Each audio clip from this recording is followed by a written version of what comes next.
Hey YouTube, Dawson Ryder here. Welcome to my review for Power Rangers Dino Fury Episode 16, Ancient History. So this was the much bigger and more full debut for the Gold Ranger that not only included his debut and us getting to know him as a character and not just, the flashy fights and whatnot, but we also learned some huge stuff about the Rafcon backstory, which I talked about in the spoilers. It's kind of funny that my kind of thoughts on all the spoiler videos I did for the French airings kind of just line up with the way I feel about the episodes. Like, I liked this episode just as much as I thought I would. It's not perfect, and I have some issues with certain long-term things, which I guess there's not much control over, but I'll get to that in a second. But basically, let's talk about Aiyon first. There's like kind of a little bit of a weird timeline thing here where he shows up at the base. Like, he teleported after the battle last week, and he shows up at the base, and he's like looking at the stones, and then the other Rangers are training.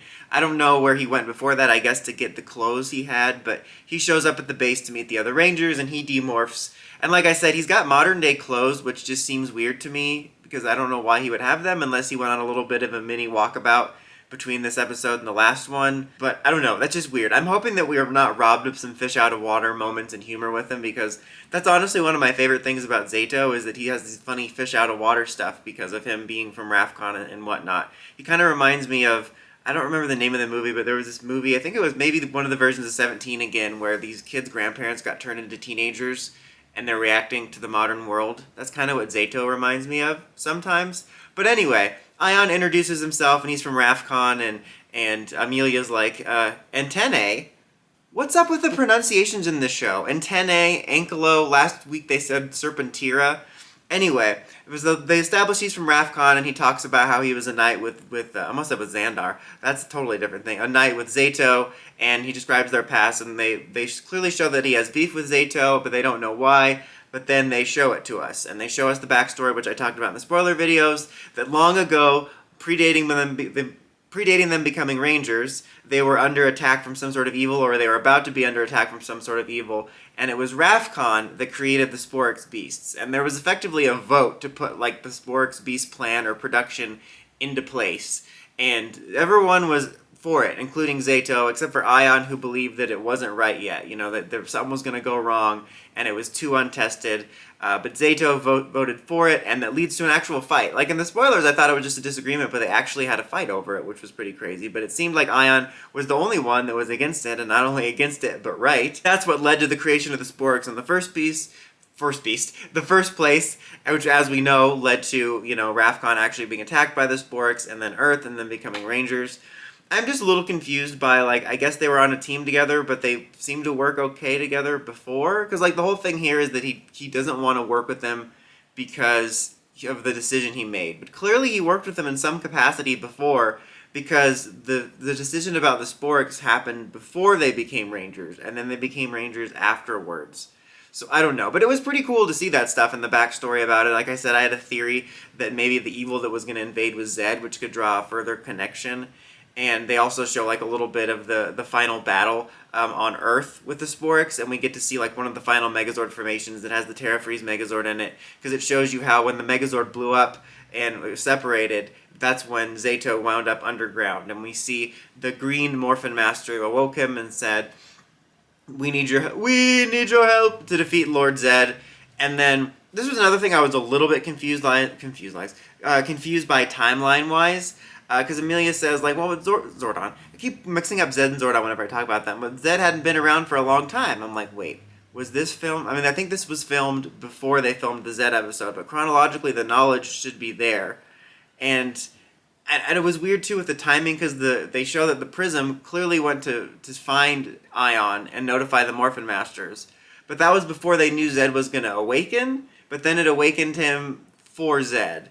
So either they knew he was there, and they weren't going to awaken him unless they really needed him for something, which is 100% possible. And then when Zed was awakened, that's when they're like, okay, we can wake him up. Or the Morphin Masters can kind of see beyond time and space, and they knew it was going to happen, and that's why they had the Prism seeking him out. So I don't know, just some little bit weird chronological stuff going on there. Basically, because of the way Aiyon feels about Zato's decisions and leadership, he wants to be the one to lead the team. And then after Zato slips around on some fish oil in a battle, and Aiyon shows off, they kind of more firmly established that, like, oh yeah, Aiyon should totally be the leader. But Aiyon is really cool. I really like Aiyon a lot. I found him to be really likable. I think somebody in the comment section of the last video said he was smooth, and I'm like, that's exactly what it felt like. He was really cool and he was really smooth. His fight scene was really awesome, you know, after Zato slipped on the fish oil, because he was like kind of surfing on this cardboard box piece, which is a little silly, but it was still an awesome fight scene. Like, there was some really cool choreography in there. It was probably my second favorite fight scene, next to the one where Green and Black debuted. But it was really neat, and it did make him come off as a really cool Ranger. It's nice to have a cool Six Ranger again. And it kind of did show that he could possibly be the leader. And Zato, you know, talks to Solon about it, and I guess Solon didn't know about it, and he's kind of reflecting on it and thinking maybe I shouldn't be leader. And then later, for basically one battle, they try it out. They try out Aiyon as leader, kind of leading the charge on the ground and stuff, and Zato and Aiyon fight together on the ground. But then it's when they get to the Megazord battle that things go awry. And it's not ready yet, and it's underwater, and the fight leads underwater with the Megazord, and the Zords that aren't Aions can't go underwater, and things go haywire. And Aiyon basically freaks out, and he doesn't know what to do in the situation, and he ends up turning to Zato, who says we have to abandon the Zords, even if it means destroying the Zords. And it kind of leads to the resolution of, I didn't realize how tough it was to make those big decisions where you kind of have to live with the pros and cons. And they basically make up and make Zato leader again, but then they wind up finding and awakening Gold Zord, and we get to debut it, and it's a cool Zord. You know, if you've seen any of my thoughts on the Ryusoldier mecha from either the toy reviews or the Ryusoldier reviews, it's one of my favorite mecha designs. It's really cool, and it's cool to debut it and whatnot. But we basically, you know, kind of reaffirm a new status quo with Zato on the team and their friends, and they make up again. And I mean, overall, I really did like this episode. I thought Aiyon made a really strong and great first impression. I found him really likable. He's probably, unless something changes, one of my favorites now. I thought he was really neat. I really loved the backstory of Rafcon. I thought it was really unexpected that they created the Sporix. The fact that there was another evil after them, again, it could be Lord Zed. That was my theory video. That could also not be. That could not come into play at all. But that, whether it's Lord Zed or not, that could come into play, and I found that interesting. Just getting flashbacks of that time, we briefly saw the original Pink Ranger speak, and it looked like from the mini trailer that we might get to see another flashback of the original team, which I think is cool. I thought the general concept of Gold wanting to be leader was interesting, and I thought that would have been worth exploring for a few episodes.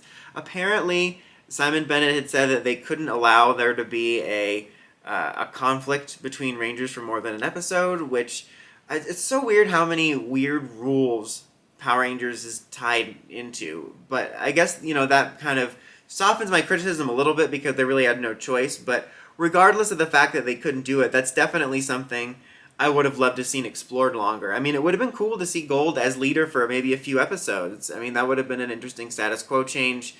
Just to see Rangers not behave like they need to make friendship bracelets for each other every 5 minutes would have been nice. And then, I think I mentioned this in the spoiler video, but then the idea of the resolution not necessarily being Zato or Aiyon, but maybe both of them are leader. Like, I made the joke about the Office storyline of big picture stuff versus day-to-day, but that could have been interesting. You know, you could have had Zato handle the big picture decisions, but maybe Aiyon handles the on-the-ground stuff. And I think that's just an element worth exploring longer. And it's unfortunate it gets wrapped up so soon, but I still really liked the idea of it, and I did like what we saw in this episode, even though it felt like it was resolved so quickly. Especially since, like I said, it's weird that they had the falling out before they became Rangers so long ago.